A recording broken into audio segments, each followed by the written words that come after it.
Did you know Dolly Parton literally told Elvis Presley no to protect her song? She turned down the king to keep control over a track that became a global obsession. Stay with me because the receipts are wild. Hey, it's Emma. I'm feeling extra excited today, bestie, because this story is such a chef's kiss blend of music, power moves, and legacy. Grab your matcha, we're going in. So, I Will Always Love You.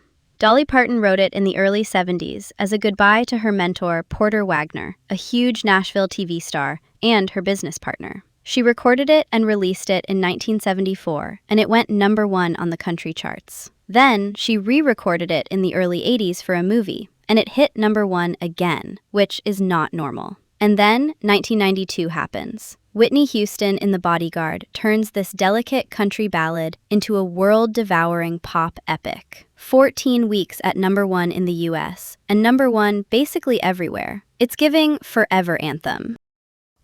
Quick story time. A while back, I'm in this very low-key Santa Monica office, staring at my very safe job like it's a beige wall. My friend goes, "Are you really gonna stay because it's comfy?" And I'm like, "But the health insurance." Then she hits me with, "Girl, comfort is not the vibe if your soul is bored." And I remember tiny, blonde, steel-spined Dolly being asked by Colonel Tom Parker, Elvis's manager, to hand over half the publishing if Elvis recorded her song. She said no, full stop. If Dolly can say no to Elvis to protect her work, I can say yes to my own move. I quit, and that's when it clicked that Dolly refused that 50% cut and kept her rights.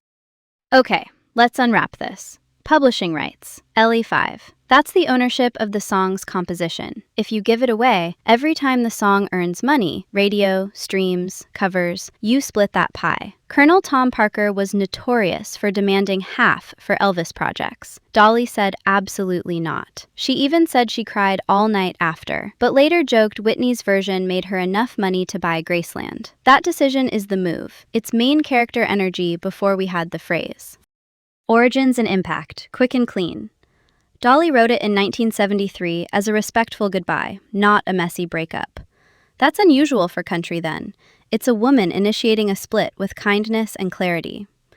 Musically, it's slow and simple.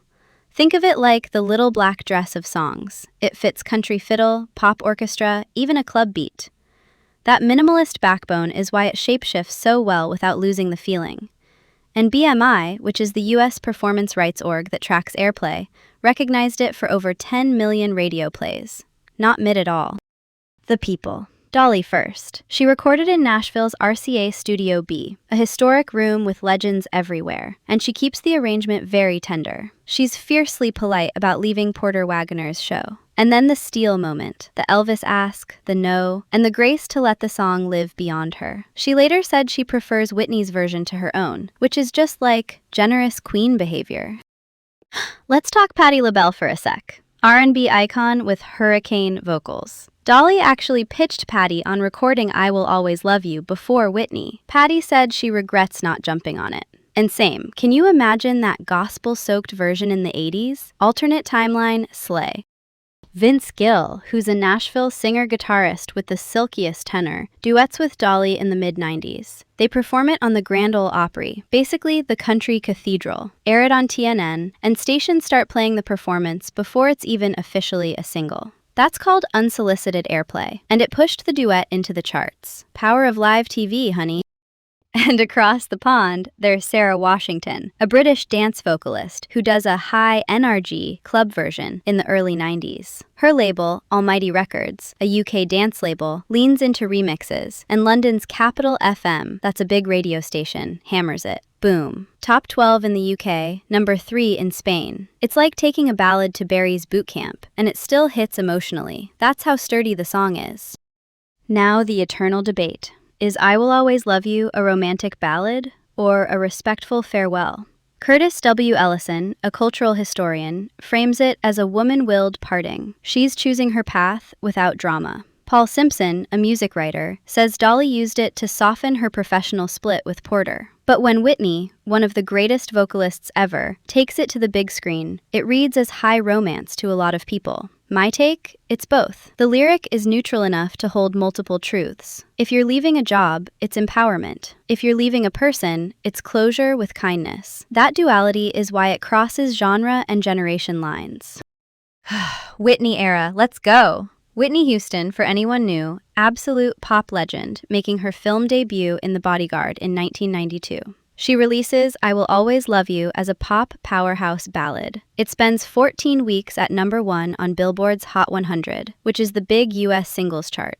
It goes #1 in 30-plus countries, sells over 40 million worldwide, wins Grammys for Record of the Year and Best Female Pop Vocal. The single is RIAA Diamond in the US, which means 10 million units plus. Career-defining, culture-shifting. Cultural afterlife check. The song lands in the National Recording Registry in 2020. That's the Library of Congress list for culturally significant recordings. Rolling Stone included it among the 500 greatest songs in 2021. Billboard listed it as one of the best pop songs ever in 2023. On TV, Amber Riley, who's a powerhouse vocalist on Glee, did it in 2012, totally fresh for a teen audience. And in 2016, Forever Country, this all-star CMA medley with 30 artists, weaved Dolly's song right in. She's that central to the canon. All of that leads to the public memory thing. So many people think Whitney wrote it. Even Dolly's manager, Danny Nozel, noticed on American Idol that lots of folks didn't know Dolly authored it. That's what a blockbuster cover does. It rewrites memory. But the songwriter stayed winning because she owned the rights. A masterclass in art and business, period. Okay, pause. Because this next part is everything. If Patti LaBelle had recorded it in the 80s like Dolly suggested, we might have had a totally different pop ballad history. But Kismet picked Whitney. And if Dolly had signed away half for Elvis in the 70s, that might have changed the deals and maybe even the song's trajectory later. Sliding doors, babe.